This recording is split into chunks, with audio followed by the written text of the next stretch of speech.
Ever had a conversation that left you doubting your own memory or decisions? You walk away wondering, wait, was that really my idea? Chances are, you've just been subtly manipulated, and you didn't even know it. Welcome to Quicklet, where we break down the smartest insights on the human mind so you can see the world more clearly and make better choices. Today, we're unpacking 7 psychological tricks people use to control others, often in everyday life, without raising any red flags. The scary part: most of these techniques are socially acceptable. They don't come off as manipulation. They come off as charm, confidence, even kindness. But once you learn to spot them, you'll never unsee them. Let's start with one of the most powerful tactics: false mirroring. It seems harmless. Someone copies your tone, your posture, even your phrasing. But this isn't just a coincidence. Mirroring triggers a psychological effect that makes you feel more connected and understood. The more someone reflects your energy, the more trustworthy they seem, and the more likely you are to agree with them. Manipulators use this to build instant rapport and lower your guard. Suddenly, their idea feels like your idea. Their agenda, your mission. Next up, strategic silence. Silence is uncomfortable, and people naturally want to fill it. Skilled persuaders use this to their advantage. In a negotiation or argument, they'll simply pause, look at you, and say nothing. You rush to fill the silence, often giving up more information or softening your stance just to avoid the awkwardness. They don't even need to argue. They just wait, and you adjust yourself. Then there's something called the illusion of choice. Instead of telling you what to do, manipulators offer limited, pre-filtered options, all of which ultimately benefit them. You feel like you're in control, but the outcome was already engineered. Think of a boss who says, "Do you want to present on Monday or Wednesday?" It sounds like you have a say, but either way, you're presenting. This works especially well in marketing, sales, and relationships, where framing is everything. Now let's talk about gaslighting. This one's gotten more attention recently, but most people still misunderstand it.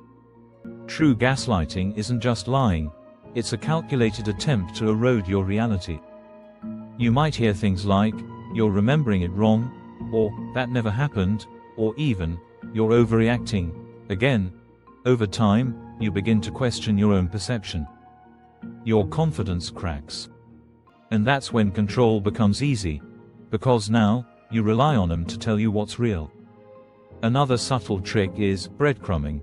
This term comes from dating, but it applies way beyond that. It's when someone gives you just enough attention, approval, or reward to keep you hooked, but never enough to feel secure. It's used by managers who overpromise, partners who emotionally distance themselves, or influencers who keep saying something big is coming, but never deliver. They keep you chasing, hoping, investing, all while they hold the power. Here's another sneaky one: anchoring. Anchoring is when someone introduces an extreme idea first, knowing it won't be accepted, just to make their real request seem reasonable by comparison. It's like a friend saying, "Let's go on a $5,000 vacation," then settling for a $1,000 weekend trip. You feel relieved, but you just got played. The initial anchor shifted your expectations, and suddenly $1,000 feels cheap. This tactic is used in business deals, politics, even parenting. It's about reframing your perception of value, not your actual needs. And finally, love bombing. This is when someone showers you with praise, attention, and affection very early on, often too early to be genuine. You feel special. Chosen. It's overwhelming, in a good way. But once the emotional hook is in, the energy shifts. The affection gets withdrawn, and you start working harder just to get back to that high. You're being conditioned, like a lab rat chasing a reward that may or may not return. This is especially dangerous in toxic relationships, cults, and high control groups. They love bomb to hook you. then gaslight to control you. Now, here's the twist. Not everyone who uses these tricks is doing it maliciously. Sometimes people mirror you because they like you. Sometimes someone offers limited choices because they're trying to be efficient. Not all control is evil, but all unconscious influence is worth recognizing. Because awareness gives you back your power. When you understand these tactics, you stop reacting on autopilot. You pause. You evaluate. You respond, instead of being pulled along by invisible strings. And in a world that's louder, faster, and more persuasive than ever, that skill is everything. So next time you feel uncomfortable in a conversation, or unsure why you agreed to something, rewind. Look for the trick. And trust your gut. If this opened your eyes, do me a favor, drop a comment and let me know which trick you've seen in action. Or maybe one you've used without realizing it. No judgment, just honest reflection.